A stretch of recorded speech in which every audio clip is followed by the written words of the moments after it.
My name is Gerald. I'm 81 years old. For 11 years, I slept in a different room than my wife. Not because we were divorced, not because of an affair, not because either of us wanted it, but because I was too proud to say I was wrong. My wife Linda died 3 years ago, and we never slept in the same bed again after 2010, 11 years, 4,000 nights, in separate rooms, because of one argument I can barely remember now. This is about the night I moved into the guest room, and why I never moved back. Linda and I were married in 1968. I was 26, she was 24. For 42 years. We slept in the same bed every single night. We had a good marriage. Not perfect. We argued sometimes, but we always made up. Until 2010, I don't even remember what we were fighting about anymore. Something small. Maybe I forgot to do something, she asked. Maybe she criticized how I did something. It doesn't matter now. It was stupid. I know it was stupid. But in the moment, it felt big. We were both yelling, both angry, both saying things we didn't mean. And then Linda said something, I don't remember exactly what, but it hurt. Something about me never listening. About me always thinking I was right. And instead of calming down, I said, fine, if I'm so impossible to live with, I'll sleep somewhere else. And I grabbed my pillow and went to the guest room. I was 68 years old, and I was acting like a child. I thought I'd sleep there one night, wake up, apologize, move back, but when I woke up the next morning, Linda didn't say anything. She made breakfast, we ate in silence, and I thought she should apologize first, because in my mind, she'd started it. She'd said the hurtful thing, so I didn't apologize. And she didn't apologize. And I slept in the guest room again that night. And the night after that, after a week, I'd been in the guest room 7 nights. And it started to feel like moving back would mean admitting I was wrong. And I wasn't ready to do that. After a month, I'd been in the guest room 30 nights. And it started to feel permanent. Linda stopped asking me when I was coming back to bed. I stopped bringing it up. We just adapted. We still lived together. Still ate dinner together. Still talked. But every night, at 9:30, I'd say goodnight and go to the guest room. And Linda would go to our bedroom, alone, for 11 years. Friends would visit. They'd see my clothes in the guest room closet. They'd ask, Gerald, why are you sleeping in here? I'd say, I snore. Linda sleeps better when I'm in the other room. It was a lie. I didn't snore. And Linda never slept better. But it was easier than saying the truth. I was too stubborn to apologize. By 2015, we'd been sleeping in separate rooms for 5 years. Our daughter, Sarah, came to visit. She noticed immediately.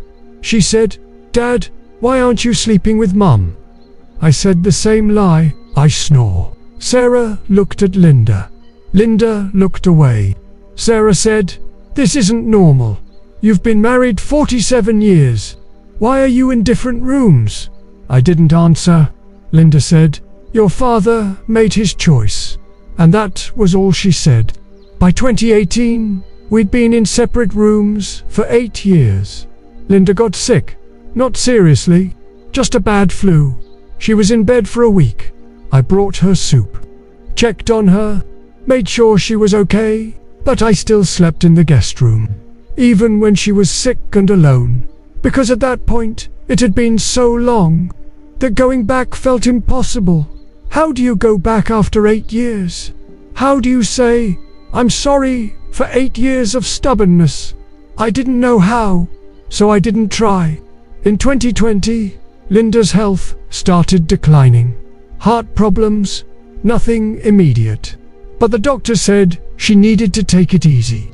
I started doing more around the house. Cooking, cleaning, helping her, but I still slept in the guest room. Still said goodnight at 9:30 and walked down the hall. Still left her alone every night. In early 2021, Linda's heart got worse. She was tired all the time, could barely walk without getting winded. The doctor said it could be months, could be years, but her heart was failing. I knew I should move back to the bedroom, be with her, in case something happened at night, but I didn't, because I still hadn't apologized, and moving back without apologizing felt wrong. So I convinced myself she was fine, that we had time. On March 8th, 2021, I said goodnight to Linda at 9:30. She said, "Good night, Gerald." I went to the guest room. I woke up at 6 o'clock the next morning.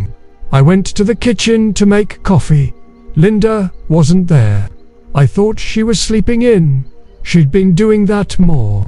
At 7:30, I went to check on her. She was still in bed. She looked peaceful. I said, "Linda, it's 7:30. Do you want breakfast?" She didn't answer. She'd died sometime in the night, alone, in our bedroom, while I was down the hall, in the guest room. The coroner said it was her heart, probably around 3 a.m. Quick, painless, but she died alone, because I was sleeping in a different room. Because I'd moved out 11 years earlier over an argument I couldn't even remember, and I'd never moved back. At the funeral, people kept saying, "At least you were together until the end." And I wanted to scream, "We weren't together. We hadn't slept in the same bed in 11 years. We lived in the same house, but I'd put a wall between us, and I never took it down." After Linda died, I moved back into our bedroom. I slept in our bed, on my side, like I had for 42 years before 2010, and Linda's side was empty, and I finally understood what I'd done. I'd wasted 11 years, 4,000 nights. We could have been together. We could have held each other. We could have fallen asleep next to each other. But I chose pride instead. I chose being right over being close. And now she's gone, and I sleep in an empty bed. And I would give anything to go back to that night in 2010 and just say, "I'm sorry." 2 words. That's all it would have taken. I'm sorry. But I didn't say them for 11 years, and now I can't. Here's what I finally understand at 81. Being right doesn't matter. Being together matters. That argument in 2010, I don't even remember what it was about, but I remember every night I walked down the hall to the guest room. I remember Linda's face every time I said goodnight and left. I remember the distance growing between us, not because we didn't love each other, but because I was too proud to cross it. Marriage isn't about winning arguments. It's about choosing the person over the point. And I chose the point. For 11 years. If you're reading this and you're sleeping in a different room than your spouse for any reason that isn't medical, stop. Go back. Tonight, whatever you're proving, whatever you're protecting, it's not worth it. Because someday, one of you will be gone, and you'll realize that every night you spent apart was a night you can never get back. I'm 81 years old. My wife died 3 years ago. We spent the last 11 years of our marriage sleeping in separate rooms. Because I moved to the guest room in 2010 and was too stubborn to move back, and she died alone because of it. I'm Gerald, and some mistakes you can't fix after the person is gone.